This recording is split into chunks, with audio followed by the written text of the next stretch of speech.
From today forward, it is no longer legal to buy, sell, or transfer a handgun in Canada. We have frozen the market for handguns in this country, and our ban on imports that took effect in August remains in place. This is one of the strongest actions we've taken on gun violence in a generation. Prime Minister Trudeau, earlier this afternoon, this being the day that original legislation was adopted, or rather today's the day it was adopted, presented months ago. But yeah, today is that day. The federal government announcing the national freeze on handguns. HEIDI RATHJEN, coordinator of the Poly-se-Souvient and a gun control advocate, is on the line with us today. HEIDI, thanks for being here. Fair to say today is a very, very significant day for you. It is. It's something that we couldn't have imagined a year ago. In fact, a year and a half ago, the Liberal government had tabled a bill which unfortunately never passed, but that was their first attempt to realize their last election promises, and it didn't have a ban on handgun at all. It actually offloaded it to municipalities, and in the last election they kind of kept that approach, but decided to say they would offload it to provinces. So when the bill was tabled last May, we were really happy to see a federal measure, and even though it's not everything we wanted, it's not an actual ban on handguns, it will freeze the number of privately owned handguns in Canada, and that's a really good thing because the number of handguns in Canada have been growing exponentially. In fact, over 1 million handguns are now in the hands of Canadians, and half of those were sold in just the last 10 years. And that, I'm guessing, is in anticipation of this kind of legislation eventually coming forward, do you think? Yes, well, that's when they announced the bill on May 30th, the bill's tabled, but in order to prevent a run on handguns, which unfortunately didn't really work because so they tabled regulations to seize the transfer of handguns right away, but they would require unanimous consent in the House of Commons to not have to have those regulations sit before the House for 30 working days. And, of course, the Conservatives are against gun control, against a ban on or freeze on handgun purchases. So that's why those regulations, which were supposed to implement that measure right away, has only today come into effect. But the rest of the bill, with all the details and everything else and a number of other good measures, is currently it passed second reading. It's now before a House of Commons committee, and hearings are underway. I know in the past, Heidi, when we've spoken, you've been disappointed with Justin Trudeau and not keeping promises, and the federal government for not going far enough. You said that this is, it still doesn't go far enough, but it is a step in the right direction. What would you really like to see happen here? What would be far enough?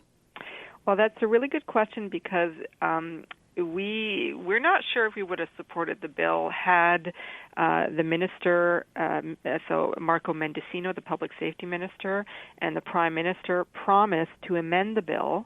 So when they tabled it, that was part of their announcement, to amend it to include a complete ban on assault weapons. That's the measure that the families of the Polytechnic victims and survivors like Nathalie Provost and witnesses like myself have been working for 33 years. It was the subject of the students' petition that I worked on way back then that gathered over 1 million signatures, pre-internet, so all on paper. And so, we want to be able to turn the page, and until we have a total ban on assault weapons, it's difficult to do. And so they said it publicly. They told us in person that this was coming. So we're still waiting to see that amendment. It's a little soon in the process to see it. I think we have to wait for the hearings to be over before amendments are tabled at the committee stage. And then we'll see if we actually have the bill we want, which includes a complete ban on assault weapons in Canada. Yet at the same time, the pushback, I'm sure you've been in this movement for so long. Every time this issue is even raised from people who say, well, I've done nothing wrong. I'm a target shooter, whatever else. Are you finding that position at least easier these days with this kind of legislation now coming into effect? No, it's not a complete ban, but clearly, as you said off the top, it's a step in the right direction. Or do you feel like you're getting support from the other side to some degree now? The other side, like the conservatives and the gun lobby, absolutely not. They keep saying that the only problem is illegal handguns, and they say that right to our face.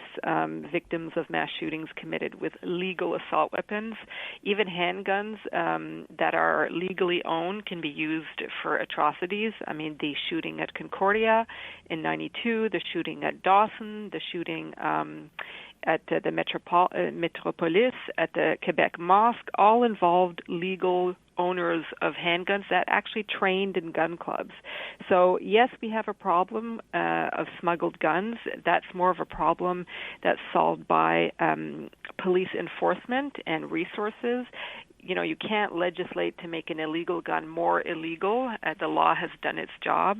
But in terms of what's available to private Canadians, those weapons are a risk. They can get stolen.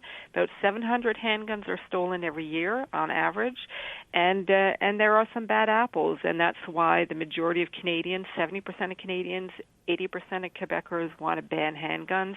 80% of Canadians and 90% of Quebecers want to ban assault weapons, and that's what the Liberal government is delivering this time round. And we are very optimistic that with the support of the Bloc, at the very least, that we'll get this passed. I have to say that the NDP has sided with the gun lobby and is pushing for an exemption for practical shooters, so those that do those hostage-taking games where they use high-powered pistols and assault weapons to shoot through an obstacle course. I mean, it is the exact opposite of the spectrum of Olympic target shooting, and that would pretty much render the measure null, because then every target shooter could be theoretically exempted. And so it's very disappointing that the NDP is pushing for such an amendment. We hope the Bloc stays strong and supports the Liberals, and that way we can be sure that the freeze-on purchases of handguns will remain intact and will be passed, hopefully, before the end of the year. I did not know that about the NDP, so thank you for that information, and I think we'll try to follow up on that and get some explanations as to why that is the situation. You know, Heidi, I'm someone who dreams in Technicolor. Like, I would like to see a world without guns, period. I would like to see Canada be a country without guns at all. And I know it's not realistic. And when we talk about exceptions and exemptions, I wonder, in your mind, are there any acceptable exceptions? Usually we hear from the hunters out of the gate who say, it's part of the tradition, certainly in Quebec, and for Indigenous peoples. What would be acceptable exceptions?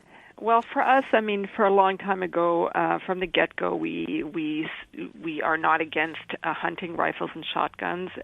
You have to kind of look for a balance between the benefits, tradition in Canada, and the risks. And when it comes to hunting rifles and shotguns, we opted to push for good controls on who can have these weapons, and we wish they would be registered. They are in Quebec, but not in Canada. But when it comes to handguns and assault weapons, the risk to public safety outweighs any benefit, which is concentrated in about 1% of Canadians who own these weapons, and it's just not worthwhile. So, but in terms of exemptions, if we can get into a bit more detail regarding the bill, there is an exemption for Olympic-type sports, and there's also an exemption for businesses. They're not affected. So gun clubs and gun ranges, and it can keep importing and stocking handguns, and we don't really like that, because we think the idea of reducing the number of handguns should be accompanied by reducing the handgun culture that has steeped into Canada from the United States. And by maintaining exemptions like that, it kind of goes counter to the spirit of the bill. So we're asking for some reinforcements, just to exempt, businesses that need to provide specific handguns for police or security personnel, And for the Olympics, it's important. Anybody could decide to be an Olympic. I want to compete for the Olympics, and so we're afraid we're going to see waves of new beginners who are interested in handgun shooting in the Olympics, whereas now there's just a handful of athletes that's in that sport. And I think the government could do better in tightening up those exemptions so that the freeze on handguns is protected. Heidi Rathjen, coordinator of a Poly-se-Souvient gun control advocate, on the news today, the announcement by the government on that handgun freeze and ban. Heidi, thank you so much for the time. Appreciate it today. Thanks for having me.